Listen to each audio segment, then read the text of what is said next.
নমস্কার বন্ধুরা, আমার ইচ্ছেগুলোই স্বাগত জানাই। এখন আমি পড়ে শোনাব সাহিত্য সম্রাট বঙ্কিমচন্দ্র চট্টোপাধ্যায় রচিত ঐতিহাসিক গল্প মৃণালিনী। আজ পঞ্চম পর্ব।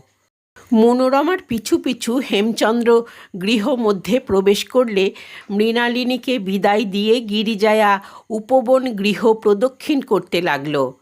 গিরিজায়া সন্তর্পণে সেই ঘরের জানালার কাছে চুপ করে বসল ওদের দুজনের কি কথা হয় শুনবে বলে। কিন্তু হেমচন্দ্র ঘুমিয়ে পড়লেন, কোনো কথাই তাদের হলো না। একাকী চুপ করে সেই জানালার নিচে বসে নিদারুণ অস্বস্তি বোধ করছিল গিরিজায়া। কথা বলতে পারে না, হাসতে পারে না, নড়াচড়াও না। বড়ই কষ্টে সময় কাটল।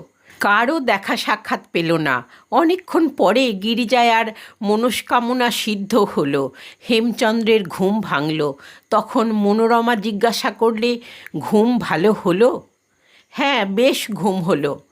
এখন বলো, গত রাত্রে কী হয়েছিল?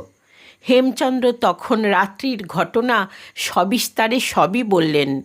শুনে মনোরমা সত্যি বিস্মৃত হলো। হেমচন্দ্র বলল, আমার কথা সবই তো শুনলে, এবার তুমি বলো, আমার কাছ থেকে ছাড়াছাড়ি হবার পর কাল রাত্রে কি হয়েছিল? মনোরমা এমন চুপি চুপি জবাব দিল যে গিরিজায়া তার এক বর্ণও বুঝতে পারল না। মিছিমিছি বসে থেকে আর কি হবে? গিরিজায়া বিরক্ত হয়ে উঠে দাঁড়িয়ে পিছন দিকে ঘুরে গিয়ে দোরের কাছে দাঁড়িয়ে বললে, ভিক্ষে দাও গো। এই বলে গান ধরল। গিরিজায়ার গান হেমচন্দ্রের কানে যেতেই চমকে উঠলেন। বললেন, এ কি মনোরমা, এ যে গিরিজায়ার গলার আওয়াজ, আমি দেখে আসি বলে লাফ দিয়ে হেমচন্দ্র পালঙ্ক থেকে নামলেন। হেমচন্দ্র গিরিজায়ার কাছে গিয়ে দাঁড়িয়ে বললেন, এ কি গিরিজায়া, তুমি আমার এদেশে কেন এলে? ভিক্ষা হচ্ছে আমার উপজীবিকা। রাজধানীতে এলাম বেশি ভিক্ষা পাবো এই আশায়। হেমচন্দ্র বললেন, গিরিজায়া, তুমি মৃণালিনীর সংবাদ বলো। কি বলবো বলুন? মৃণালিনী এখন কোথায়? মথুরায় গিয়েছেন। মথুরায়? মথুরায় কার সঙ্গে গেলেন? কি করে গেলেন? হঠাৎ মথুরায় কেন গেলেন? কেমন করে তা জানি না। তার সন্ধান পেয়ে তার বাপ লোক পাঠিয়ে তাকে নিয়ে গেছেন। বুঝি তার বিয়ে দিতে নিয়ে গেছেন। কি বললে? কি করতে? মৃণালিনীর বিয়ে দিতে তার বাবা তাকে নিয়ে গেছেন। হেমচন্দ্র মুখ ফিরিয়ে দিলেন। গিরিজায়া সে মুখ দেখতে পেল না। রাগে কি অভিমানে জানি না। হেমচন্দ্র বললেন, ভালোই হয়েছে, উত্তম খবর। এই বলে হেমচন্দ্র ঘরের ভেতর ঢুকে গেলেন। তখন গিরিজায়া নিজেকে ধিক্কার দিয়ে ভাবলে, হাই, কি করলাম? কেন মিছিমিছি বিয়ের কথা বলতে গেলাম? হেমচন্দ্র তো বলে গেল, ভালোই হয়েছে, উত্তম হয়েছে। মৃণালিনী তো এ সংবাদ শুনে খুবই দুঃখিত হবেন। ভ্রমণ কার্য শেষ করে নবদ্বীপে উপস্থিত হয়ে মাধবাচার্য বললেন, পরিশ্রমের কিছুটা মূল্য পেয়েছি। দেশের অধীনস্থ রাজাদের অনেকেই যুদ্ধক্ষেত্রে সসৈন্যে রাজাকে সাহায্য করতে প্রতিশ্রুতি দিয়েছে। শীঘ্রই সকলেই নবদ্বীপে মিলিত হবেন। হেমচন্দ্র বললেন, তারা এক মুহূর্তেই এখানে না এলে সব বিফল হবে। যবন সেনা মহাবনে অবস্থান করছে, তারা অনতিবিলম্বে নগর আক্রমণ করবে। মাধবাচার্য শুনে শিউরে উঠলেন। বললেন, গৌড়েশ্বরের পক্ষ থেকে প্রতিরোধের ব্যবস্থা হয়েছে? কিছুই না, বোধহয় রাজার কানে এই সংবাদ পৌঁছায়নি। আমি কাল রাত্রে এই রকম সংবাদ পেয়েছি। এ সংবাদ তুমি রাজাকে জানাওনি কেন? সংবাদ পাবার পরই আমি পথের মাঝখানে দস্যুদের দ্বারা আক্রান্ত হয়েছিলাম। এই মাত্র এসে বিশ্রাম করেছি। শরীর খুব দুর্বল বলে রাজার কাছে যেতে পারিনি। এখন তুমি বিশ্রাম করো, আমি রাজার কাছে এই সংবাদ নিয়ে যাচ্ছি। পরে যা হয় তোমাকে জানাবো। এই বলে মাধবাচার্য উঠলেন। হেমচন্দ্র বললেন, প্রভু, আপনি কি গৌড়ে গিয়েছিলেন? মাধবাচার্য বললেন, গিয়েছিলাম। তুমি যার সংবাদ শুনতে চাও সে সেখানে নেই। সেখান থেকে যাবার কারণ কিছু জানেন? তা আমি জানি না, কেউ কোনো সংবাদ দিতে পারলে না। কেন গেছে এবং কোথায় গেছে সেসব বৃত্তান্ত যুদ্ধান্তে বলবো। আমি কোনো সংবাদেই কাতর হব না, আপনি নিঃসংকোচে বলতে পারেন। মাধবাচার্য তাঁর মুখের অবস্থা দেখে নীরবে ঘর থেকে অন্যত্র চলে গেলেন।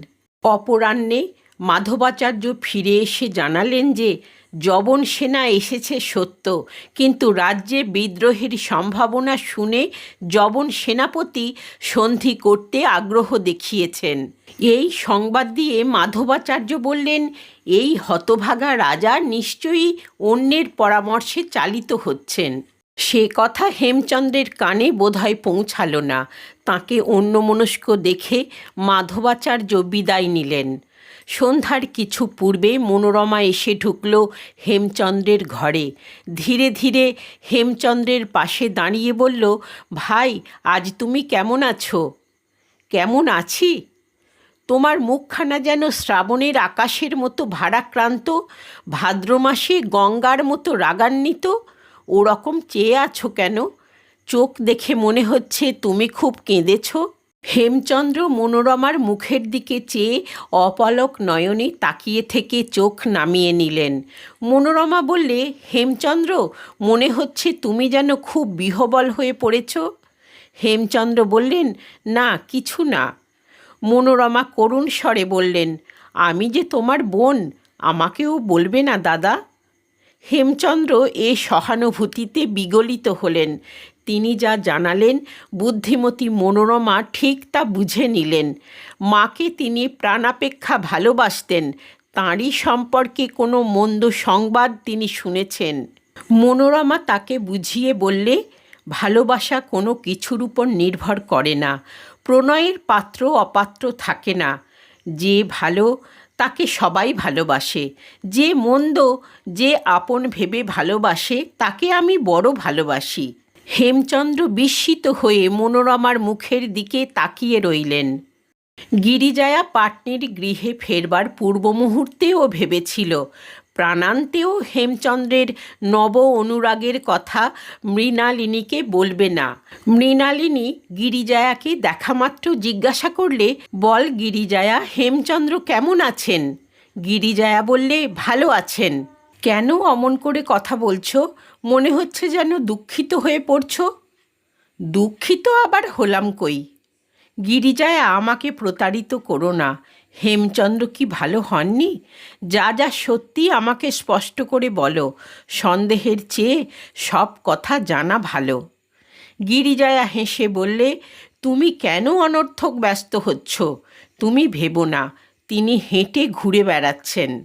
মৃণালিনী একটু ভেবে জিজ্ঞাসা করল, মনোরমার সঙ্গে তাঁর কোনো কথাবার্তা শুনতে পেলে? শুনলাম। কি শুনলে? তখন গিরিজায়া যা শুনেছিল তা অকপটে প্রকাশ করল। সব কথা শুনে মৃণালিনী হেসে বললে, তিনি হয়তো রাগ করেছেন, আর এ রাগ করবারই কথা। গিরিজায়া বললে, আমি অবশ্য রাগ করেই বলেছিলাম কথাটা। মৃণালিনী বললে, তুমি ও কথা বলে ভালো কাজ করনি, এর একটা বিহিত করা উচিত। তুমি খাওয়া দাওয়া করো, আমি ততক্ষণে একটা পত্র লিখে রাখি, তুমি সেই পত্র নিয়ে তাঁর কাছে যাও। গিরিজায়া বললে, ঠিক আছে, তাই যাব।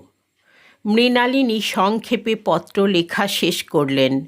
গিরিজায়া মিথ্যাবাদিনী। সে তোমার কাছে যেসব কথা বলেছে তা সত্য নয়। জিজ্ঞাসা করলে সে স্বয়ং সব কথা তোমায় বলবে।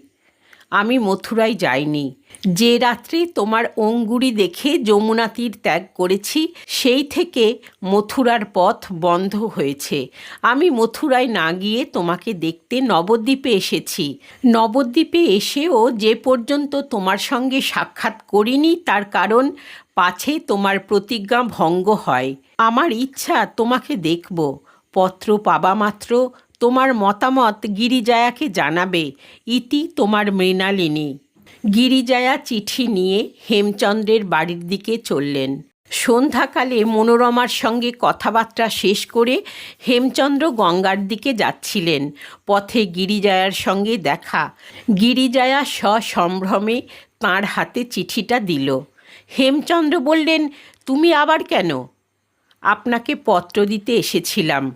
কার পত্র? মৃণালিনীর পত্র। হেমচন্দ্র বিস্মিত হলেন, বললেন, পত্র তোমার কাছে এলো কী প্রকারে? মৃণালিনী নবদ্বীপেই আছেন, মথুরায় যাননি। আমি আপনার কাছে যা বলেছি তা সত্য নয়। এ পত্র কি সত্যই মৃণালিনীর? হ্যাঁ, তার নিজের হাতের লেখা, দেখলেই বুঝতে পারবেন। হেমচন্দ্র চিঠিখানা পড়ে টুকরো টুকরো করে ছিঁড়ে ফেললেন।